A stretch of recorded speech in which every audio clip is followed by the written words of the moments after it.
Bienvenido a la sesión 7 en nuestra meditación en la primera carta de Juan.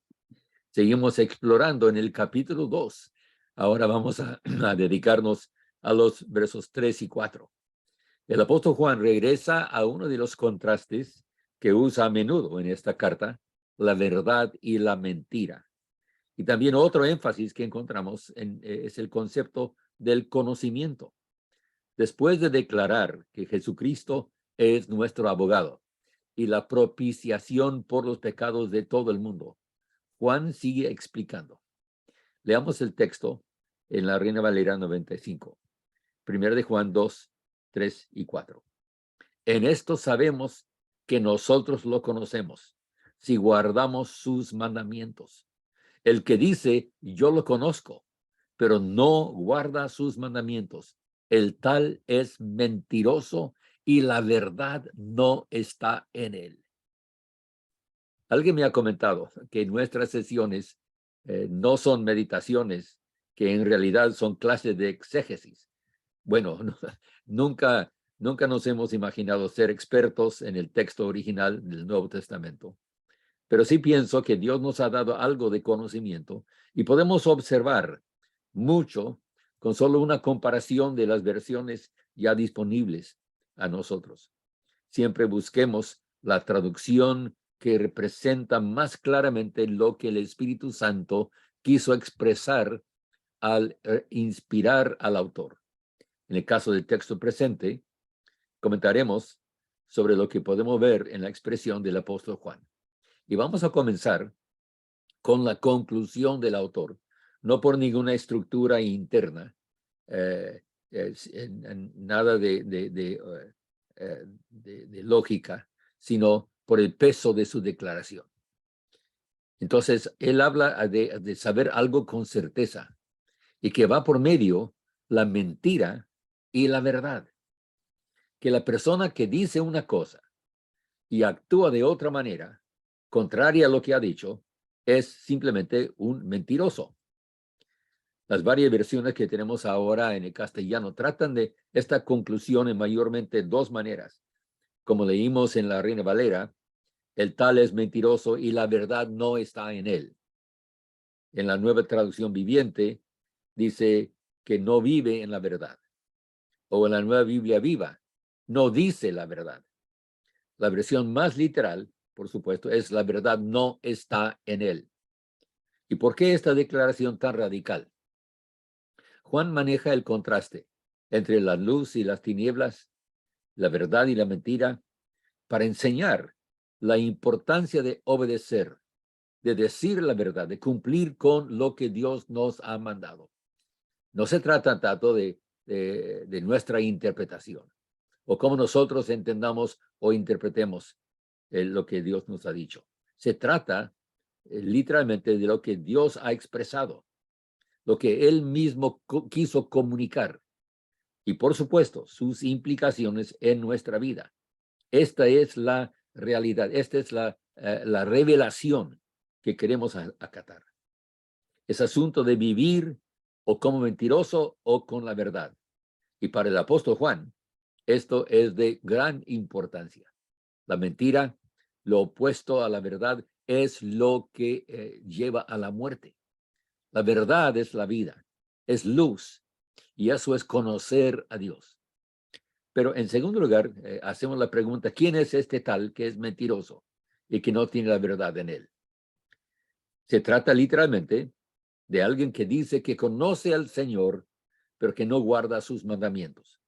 Como el que dice que camina en comunión con Dios, pero que sigue andando en las tinieblas de la maldad, como Juan lo ha expresado en el primer capítulo. Conocer, en este sentido, lleva el mismo énfasis y perspectiva, tanto en el idioma original como en el castellano moderno. Se trata de una experiencia personal. Por lo tanto, uno que dice que conoce al Señor, este mismo que Juan acaba de declarar que es nuestro abogado, conocerlo a Él, el sacrificio expiatorio por nuestros pecados. Pero esa persona que dice que lo conoce no guarda sus mandamientos, este es el que no tiene la verdad.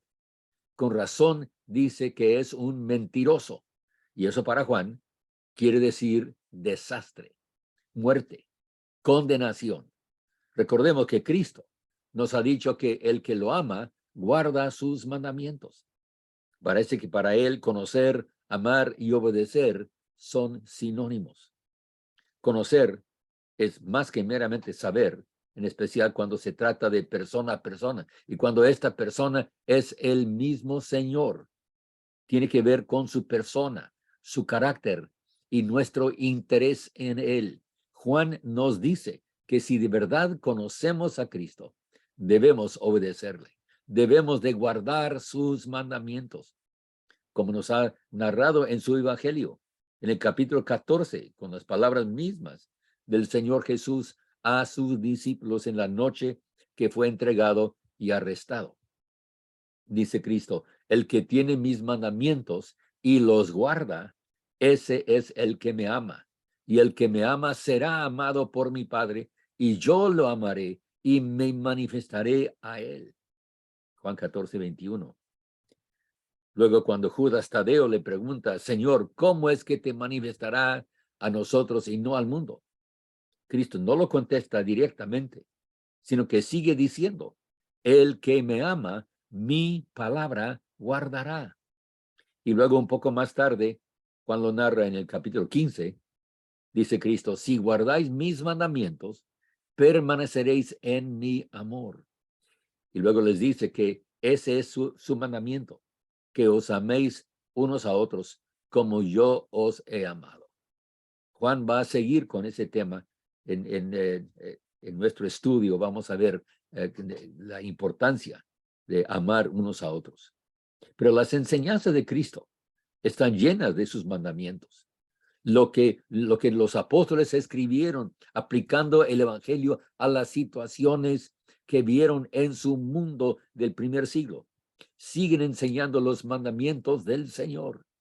No podemos decir que somos cristianos cuando ignoramos, ya sea por falta de conocimiento o por falta de voluntad, sus mandamientos.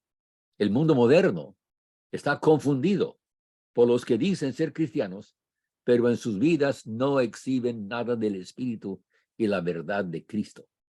Con razón podemos escuchar muchos que hacen eco con las palabras famosas de Mahatma Gandhi, el indio que viendo a los ingleses, viendo a los europeos que venían a robar en la India, dice, vuestro Cristo lo admiro, vuestro cristiano lo odio. Señor, decimos, guárdanos de tal testimonio malo. Sabemos, si es cierto, vamos a cometer faltas, pero no tenemos que seguir un momento más violando conscientemente sus mandamientos. En tercer lugar, vamos a preguntar a quién debemos de conocer. En realidad, ¿de qué se trata esto? Algunas de las versiones modernas, tanto en el inglés como en el castellano, dicen conocer a Dios, cuando el texto original solo tiene conocerlo. Y cuando encontramos el pronombre usado así, debemos siempre buscar su antecedente, ¿verdad? Que el contexto claramente indica como Jesucristo. Es este, abogado nuestro, el sacrificio expiatorio por nuestros pecados y por los de todo el mundo, que debemos de conocer, de obedecer y de andar en su verdad. Cristo y sus mandamientos, ese es el centro de este asunto de andar o en la mentira o en la verdad. ¿Y qué hemos hecho con él? ¿De verdad lo conocemos? ¿O lo hemos llegado a conocer, como algunas versiones lo tienen? Llegaron, claro, que se trata de Cristo como Dios, pero debemos apegarnos al texto. ¿Qué dice Juan? Algo más, si me permite hacer una observación sobre una expresión popular entre los hispanoparlantes. Y yo he escuchado mucho que se habla de conocer de Dios o conocer del Evangelio. Lo he escuchado mucho últimamente. Lo que Juan presenta aquí no se trata de algo así. Decir que uno conoce de Dios sería como decir que uno cree en Dios como objeto, saber que existe pero nunca buscarle, nunca hablarle, nunca prestarle atención, ni hacerle caso. No, mis queridos amigos y hermanos. Se trata no solo de conocer de Dios, sino de conocerle a Él, su persona, su carácter, sus mismos deseos en forma personal, íntimamente, conocerle directamente y no solo como algo o alguien que existe. Eso sí sería saber de Él, no conocer de Él. Entonces, yo pregunto, ¿lo conoces? ¿Deseas de verdad conocerlo así? Finalmente, queremos regresar al principio. ¿Qué quiere decir Juan con la expresión, en esto sabemos que nosotros lo conocemos? Como comentamos al principio, Juan conecta el conocimiento personal de la persona y el carácter de nuestro abogado y sacrificio expiatorio con la importancia de estar o en la mentira o en la verdad. Y se trata de lo que hacemos en cuanto a obedecer sus mandamientos. Pero ¿qué quiere decir Juan al escribir en el texto original un doble uso de conocer? Una traducción literal podría ser, en esto conocemos que lo hemos conocido. Pero este doble uso no suena muy claro, ni suena como buen lenguaje, ni en realidad refleja el énfasis del autor. Varias versiones modernas han tratado de enfatizar el conocimiento con certeza. Al interpretar, podemos estar seguros de que conocemos. Cuando la Reina Valera, desde la Biblia del Oso, ha optado por usar los dos verbos en castellano, saber y conocer. Pero ¿qué importa toda esta distinción?